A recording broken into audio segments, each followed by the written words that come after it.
Bismillahirrahmanirrahim. This is the lecture of class 7. Date is 26th March 2020. Day is Thursday. Maths chapter 6 exercise 6 page है 84. Questions आज जो हमने करने हैं that is question 12, 13, 14 and 15. 11 तक मैं आपको करा चुकी हूँ, कॉपी वर्क भी करवा चुकी हूँ, आपको दिखा भी चुकी है कैसे होने हैं. इन्वर्स वेरिएशन भी थे, सॉरी डायरेक्ट वेरिएशन के हमने क्वेश्चन किए थे. आज हम 12 और 13 इन्वर्स वेरिएशन का क्वेश्चन है, और ये जो है ना प्रॉपर्टी डिस्ट्रीब्यूशन वाला हमारा क्वेश्चन है. प्रॉपर्टी के कैसे डिस्ट्रीब्यूट करते हैं among the left over people. So Bismillahirrahmanirrahim for today's work, that is question number 12. Starting from question number 12. 12 is, if 8 men can do a job in 12 days, 8 men can do a job in 12 days, how long will 24 men take to complete it? यानी कि 12 दिन में 8 बंदे काम करते हैं. अगर man हो 24 तो हाउ लॉन्ग यानी कितना टाइम उसको रिक्वायर्ड है. बंदे ज़्यादा हो गए, पहले थे 8 अब हैं 24. 8 बंदों ने जब काम किया तो 12 डेज़ लगाए. जब 24 बंदे वही सेम काम करेंगे तो ज़ाहिर है जल्दी उसको कंप्लीट करेंगे. यानी number of man increase, days will be decrease. If number of man decrease, days will be increase. इसका मतलब है ये इन्वर्स वेरिएशन है. दो क्वांटिटीज़ देखें, कौन सी क्वांटिटीज़ हैं हमारे पास. एक है मैन और दूसरी है डेज. इसको सॉल्व करते हैं. कैसे सॉल्व करना है हमने,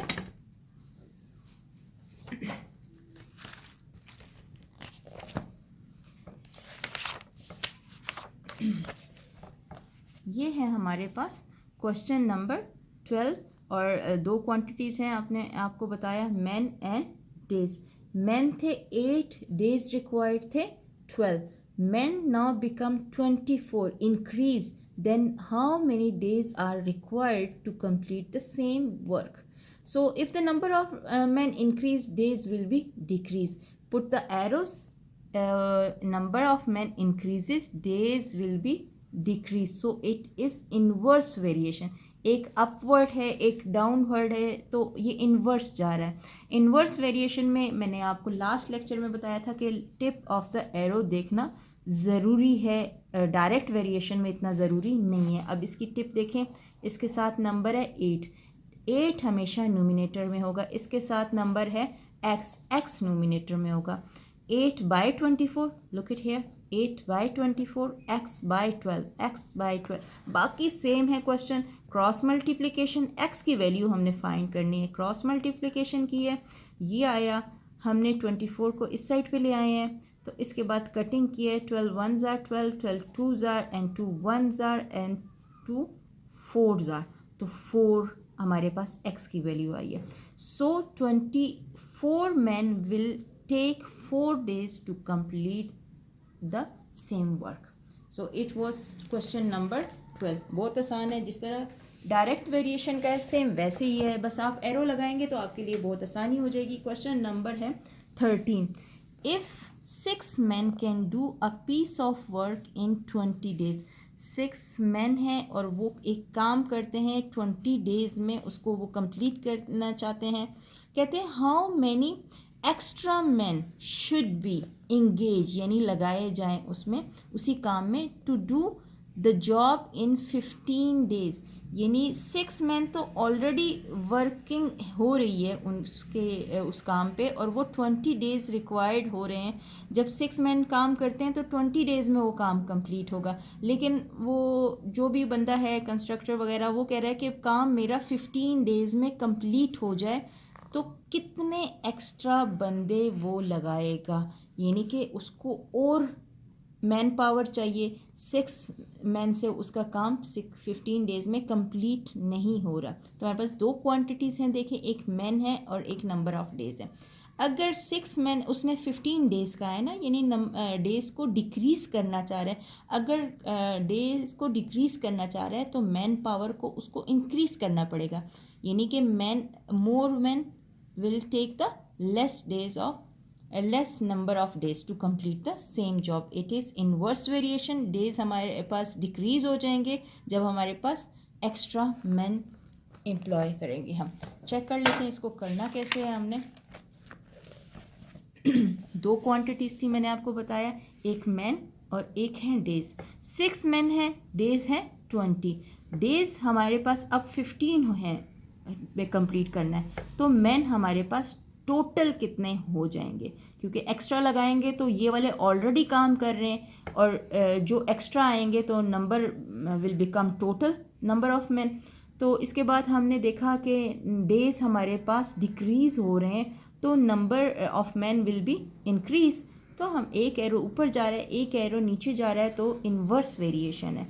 इसके बाद हमने टिप को नोटिस किया और इसको फ्रैक्शन में कन्वर्ट किया. टिप वाले के नोमिनेटर में है, टेल वाले का डिनोमिनेटर में.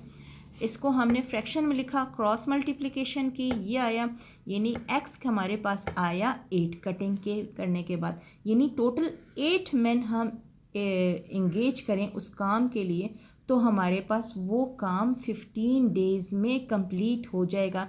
लेकिन 6 मैन तो ऑलरेडी काम कर रहे थे. उन्होंने हमसे पूछा था कि हाउ मैनी एक्स्ट्रा मैन कितने और हम लगाएं कि ये काम कंप्लीट हो जाए 15 दिनों में. तो पहले हमारे पास लगे हुए थे 6 मैन, अब टोटल लगे हुए 8 मैन.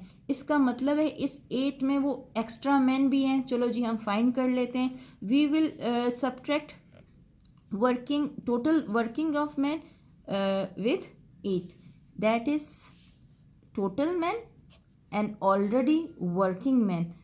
तो हमारे पास आएगा, हमारे पास 8 माइनस 6 आया तो दैट इज़ 2, यानी 2 हमारे पास एक्स्ट्रा मैन जो हमने इंगेज किए उस काम को कंप्लीट करने के लिए वो हैं 2. पहले 6 काम कर रहे थे लेकिन अब 8 ने काम किया तो वो काम 15 डेज़ में कंप्लीट हुआ. तो 6 तो पहले ही काम कर रहे थे, एक्स्ट्रा कितने हुए 2. This was question number 13. Now come to question number 14. 14 हमारे पास हमने एग्जाम्पल में भी किया हुआ है, तो आप उस एग्जाम्पल को भी देख लीजिएगा. एग्जाम्पल मैं आपको एक दफ़ा फिर दिखा देती हूँ. ये है a man left saving. Man left saving, भाई कोई बंदा था वो मर गया या कहीं चला गया, उसकी कुछ सेविंग रह गई हैं, वो हमने डिस्ट्रीब्यूट करनी है. ये है हमारे पास यहाँ पर.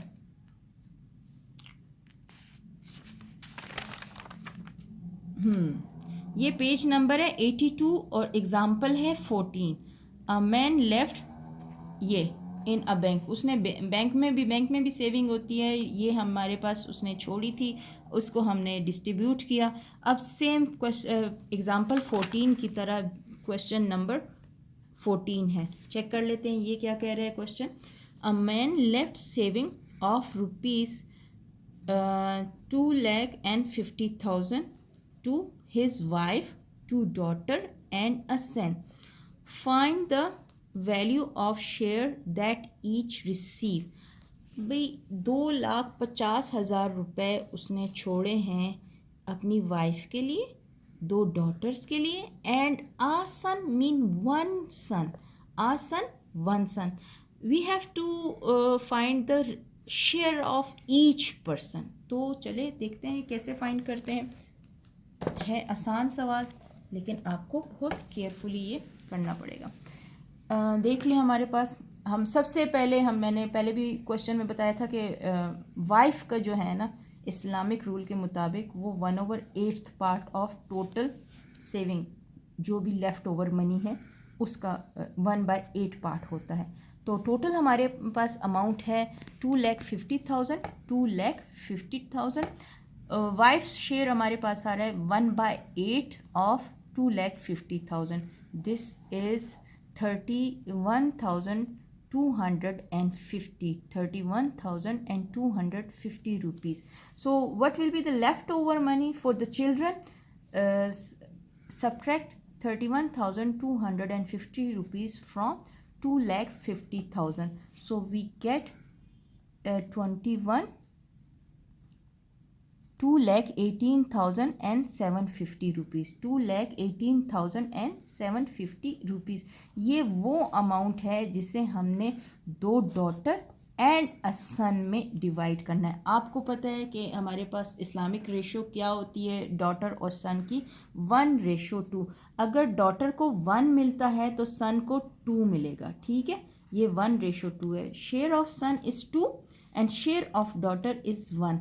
अब कितने हमारे पास इनके बेटे कितने थे और बेटियां कितनी थी वो देख लेते हैं। सन तो 1 है, उसे 1 से मल्टीप्लाई कर दिया हमने उसके शेयर को। डॉटर 2 है, उसके शेयर को हमने 2 से मल्टीप्लाई कर दिया। तो यहाँ पर भी 2 आया, यहाँ पर भी 2 आया, दोनों ही 2 हो गए। अब कहते हैं हम आगे जो तरीका है सॉल्व करने का, sum of ratio is equal to, दोनों के रेशो को सम कर लिया, that is 4। Now share of each son, share of each son, उसकी ratio divided by sum of ratio multiply by left over money जो remaining थी after उसकी wife के, वो लिखी, उसको सॉल्व किया, हमारे पास ये आई मनी जो हमने उसके सन को देनी है। अब शेयर ऑफ 1 डॉटर देख लेते हैं। 1 डिवाइडेड बाय 4 किया, 1 क्या था, डॉटर का शेयर 1 था, हमने 1 लिखा, डिवाइडेड बाय 4 किया, क्योंकि हम 1 डॉटर का फाइंड कर रहे हैं, 2 डॉटर का इकट्ठा नहीं फाइंड कर रहे, इसलिए 1 डिवाइडेड बाय 4 किया, मल्टीप्लाई बाय वो मनी जो वाइफ के बाद बची थी हमारे पास, ये आया। और अदर डॉटर के लिए हमारे पास सेम यही वाली मनी होगी, क्योंकि डॉटर का शेयर जो सेम है 1 यानी उसके लिए भी सेम आएगी। अब आप दोनों डॉटर्स का, सन का और उसकी वाइफ का, इन सारों को हम ऐड करें, वाइफ का, सन का, एक डॉटर का, दूसरी डॉटर का, इन चारों अमाउंट को प्लस करें तो हमारे पास 2,50,000 रुपीज़ बन जाता है। ये क्वेश्चन है, आप एक दफ़ा दोबारा इसको देख लीजिएगा। सेम ऐसे ही एक क्वेश्चन है हमारे पास, क्वेश्चन नंबर 15, उसको भी हम कर लेते हैं, बल्कि वो इससे भी ज़्यादा आसान है। ये तो आसान था, वो इससे भी ज़्यादा आसान है। हमारे पास क्वेश्चन नंबर 15 है, mister Latif left a property worth 7,50,000, यानी उसने प्रॉपर्टी छोड़ी है जिसकी जो वैल्यू है ना वो 7,50,000 रुपीज़ है। हिज फैमिली हैड टू पे ऑफ अ डेप्ट ऑफ 50,000, उसकी फैमिली को, उसने किसी से कर्जा कोई लिया होगा, उसको 50,000 उसने, उसकी फैमिली ने उसको वापस देना है, कर्जा वापस करना है। The rest of the money was distributive, जो रेस्ट ऑफ द मनी यानी जो बाकी लेफ्ट ओवर मनी होगी आफ्टर 50,000 रुपीज़, तो हमारे पास जितनी भी बचेगी वो डिस्ट्रीब्यूट होगी to son and a daughter. Two son है, एक डॉटर है, उनके दरमियान में ये मनी डिस्ट्रीब्यूट होगी। चलिए जी देखते हैं, इसमें तो मेरे ख्याल से वाइफ भी नहीं है कि वाइफ को देना पड़े, हाँ कर्ज़ा लिया हुआ है, कर्ज़ा उसको वापस करना ही पड़ेगा। चलिए देखते हैं टोटल अमाउंट हमारे पास क्या आ रही है। टोटल अमाउंट है हमारे पास 7,50,000, 7,50,000। हैव टू पे डेप्ट 50,000, so left amount 7,50,000 minus 50,000, left amount is 7 lakh. Ratio of son and ratio of daughter, that is 2:1। अब हमने सन को 2 से मल्टीप्लाई किया, क्यों भाई, क्योंकि 2 सन थे और एक डॉटर थी, तो डॉटर को अगर मैं 1 से मल्टीप्लाई कर दूं तब अगेन 1 आएगा, कोई फ़र्क नहीं पड़ेगा। तो यहाँ इसका आया 2 से मल्टीप्लाई करने के बाद 4 और इसका आया 1, तो सम ऑफ रेशो किया हमने, दैट इज़ 4:1, यानी ratio of son plus ratio of daughter, that is 4 + 1 become 5। देखिए यहाँ पे भी हुआ हुआ। हाँ, नाउ डॉटर्स शेयर क्या आ रहा है, डॉटर शेयर का, उसकी ratio divided by sum of ratio multiply by total amount 7 lakh rupees. तो उसके जो शेयर आया है डॉटर का 1,40,000 रुपीज़ आया है, 1,40,000 रुपीज़ आया। शेयर ऑफ वन सन हमारे पास आया है, ज़ाहिर है उसका डबल होता है, चाहे उसको 2 से मल्टीप्लाई कर लें या चाहे दोबारा इसको यूं करके फाइंड करें। 2 से मल्टीप्लाई करने से भी यही आएगा। 2,80,000 रुपीज़ एक को मिला, 2,80,000 रुपीज़ दूसरे सन को मिला, यानी ये एक सन को मिला, ये दूसरे सन को मिला, ये डॉटर को मिला, और ये जो 50,000 रुपीज़ थे वो उसने कर्ज़े में दिया। इन 1, 2, 3 एंड 4 क्वांटिटी को आप ऐड करेंगे, आपके पास आएगा 7,50,000 रुपीज़। चेक कर लेते हैं आज हमने किया क्या है। आज हमने किया है question number 12। This is question number 12। Question number 13,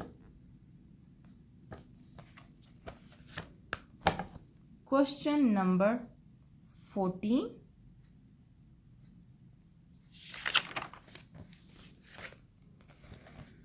question number 15। ये हमने आज किया है। अपना काम टाइम पे करें, अपने कॉपी वर्क कंप्लीट करें, 1 क्वेश्चन ऑन 1 पेज, अपना काम नीट तरीके से करें ताकि आपको बाद में प्रॉब्लम ना हो। अपना बहुत ख्याल रखें, अपना और अपने माँ बाप का बहुत ज़्यादा ख्याल रखें। दुआओं में याद रखिएगा। Thank you so much. अल्लाह हाफिज़।